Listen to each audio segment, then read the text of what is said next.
नमस्कारम। आज हम पढ़ेंगे गर्भासज्जा और गर्भाशय। स्त्रीणां गर्भाशयो अष्टम इति, जो कि सुश्रुत संहिता रेफरेंस से आया है। पुरुषों में 7 आशय एवं स्त्रियों में इसके अतिरिक्त 8वां आशय गर्भाशय होता है। तो पुरुषों में 7 आशय पाए जाते हैं एवं स्त्रियों में इसके अतिरिक्त 8वां आशय गर्भाशय होता है। जो गर्भाशय है उसका पर्याय कुकी, विपुल स्रोत, धारा, ये तीनों इसका पर्याय है। तो आचार्य सुश्रुत के हिसाब से एक अधिक आशय है स्त्रियों में, जो कि गर्भाशय है, पर सारंगधर एवं आचार्य सारंगधर एवं भावमिश्र के अकॉर्डिंग स्त्रियों में 3 अधिक आशय हैं पुरुषों से, जो कि एक गर्भाशय और 2 स्तनाशय माने गए हैं। इसके बाद ये श्लोक देखते हैं। पितपक्वाशय मध्ये गर्भसज्जा यत्र गर्भ तिष्ठति, जो कि रेफरेंस सुश्रुत संहिता से लिया गया है। उसके बाद जो गर्भाशय है वो पित्ताशय, पित्त पक्वाशय मध्य अर्थात पित्ताशय एवं पक्वाशय मध्य में पाए जाते हैं गर्भाशय। यहाँ पे भी ये श्लोक और एक बार आता है जो कि गर्भाशय के रिलेटेड है। संखनाभ्याकृति योनि श्रैवर्ता सा प्रकृतिता तस्य तृतीयत्व आवर्ते गर्भासज्जा प्रतिष्ठिता।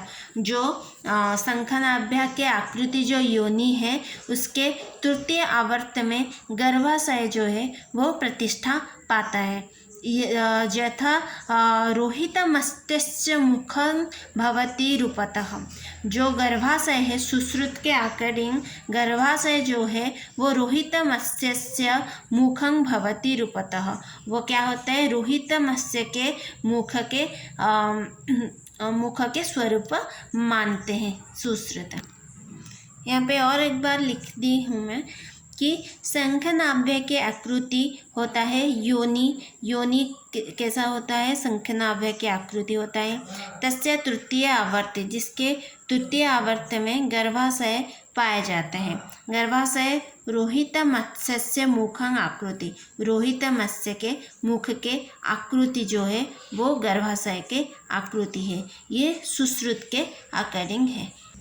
यहाँ पे और एक श्लोक आता है। स्त्रीणां तो बस्ती पार्श्वगत गर्भाशय सन्निकृष्ट। स्त्रियों के बस्ती पार्श्व में गर्भाशय जो है वो रहता है। ठीक है। इसके बाद आता है स्मर मंदिर और स्मरातपत्र और मदन पत्र, जिसको हम जो मॉडर्न साइंस है उसमें बोलते हैं क्लेटोरिस। तो दलहन के अकॉर्डिंग बड़े पिप्पल पत्र के समान के आकृति होते हैं। दलहन के आकृति बड़े पिप्पल पत्र के समान की आकृति जो है वो स्मर मंदिर का पाए गए हैं। भग के ऊपर के भाग में स्थित, भग जो है भुल्वा, उसके ऊपर के भाग में जो है वो क्लाइटोरिस पाए जाते हैं, जिसका आयुर्वेदिक नाम है स्मर मंदिर।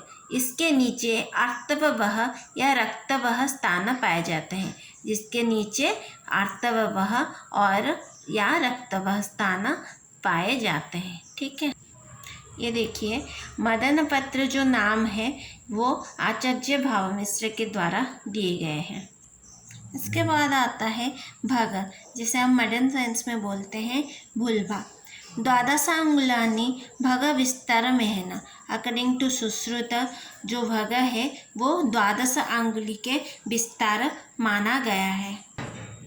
जो दलहन है, दलहन के अकॉर्डिंग भग को योनि माना गया है और विस्तार को रंध्र माना गया है। तो भग विस्तार जो है वो योनि रंध्र जो है वो आचार्य दलहन के द्वारा माना गया है, जो कि हस्तिनी जाति एक स्त्री के जाति है, जो हस्तिनी जाति स्त्रियों के भग का प्रमाण माना गया है, जो कि कामशास्त्र में ये हस्तिनी जाति के स्त्रियों के वर्णन कामशास्त्र में मिला है।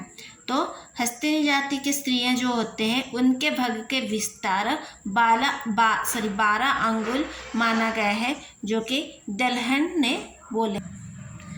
भग की आकृति जो है वो विपुल पिप्पल पत्र के सदृश माना गया है। भग की आकृति विपुल पिप्पल पत्र के सदृश माना गया है। ठीक, इसके बाद आता है स्रोतस। दो स्रोतस है, आर्तववह स्रोत और एक स्तनवह स्रोत। जो आर्तववह स्रोत है, आर्तववह ये एक श्लोक है। आर्तववहे द्वे तयोर्मूल गर्भाशय आर्तव बहिन्यश्च धमन्यः तत्र विधयां बन्धात्वं मैथुन असहिष्णु त्वं आर्तव नासश्च।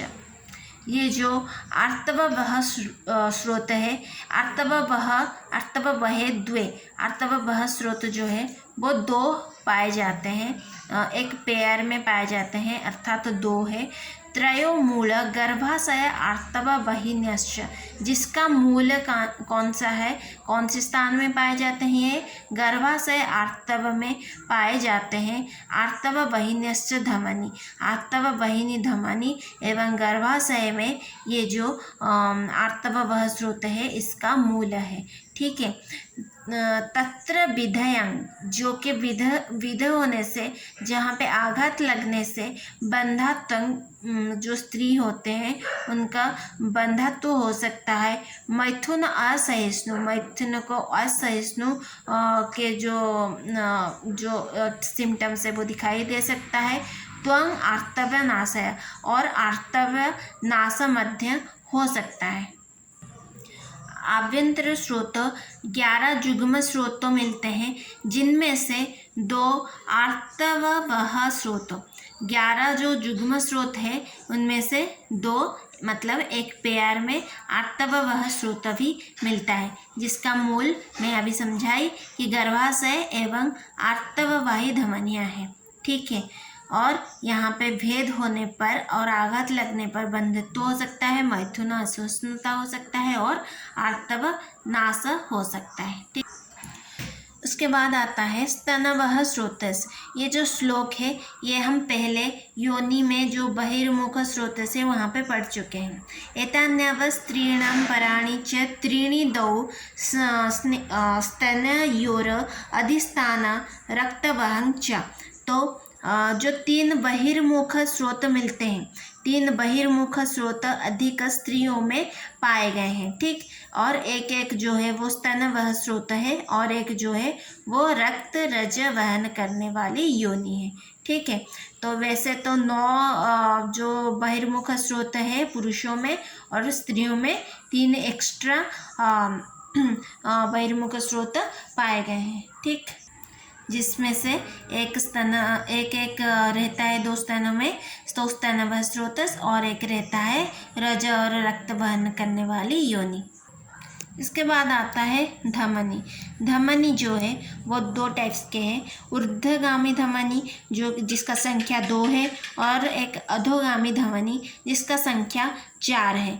तो जो ऊर्ध्वगामी धमनी है वो स्तनों में स्तन्य का वहन करता है। जो ऊर्ध्वगामी धमनी है वो स्तनों में रहता है, स्त्रियों के स्तन में रहता है और स्तन्य का वहन करता है, और पुरुषों में स्तनों में रहता है पर शुक्र का वहन करता है। ठीक है, उसके बाद आता है अधोगामी धमनी। अधोगामी धमनी जो है वो 2 है, आर्तव प्रादुर्भाव और शुक्र प्रादुर्भाव। स्त्रियों में 2 आर्तव प्रादुर्भाव एवं 2 आर्तव विसर्ग प्रादुर्भाव, अर्थात फॉर्मेशन ऑफ आर्तव, और विसर्ग अर्थात एक्सक्रीशन ऑफ आर्तव। विसर्ग अर्थात एक्सक्रीशन और प्रादुर्भाव अर्थात फॉर्मेशन। तो स्त्रियों में 2 आर्तव प्रादुर्भाव और पुरुषों में शुक्र प्रादुर्भाव, और 2 आर्तव विसर्ग और पुरुषों में 2 शुक्र विसर्ग। ठीक है, तो ये रहा धमनी। तो आज का वीडियो इतना है, और नेक्स्ट और एक पार्ट आएगा, पार्ट 3 में आप लोग देख लीजिएगा। इसका जो ये चैप्टर ख़त्म हो जाएगा। ठीक है, थैंक यू सो मच।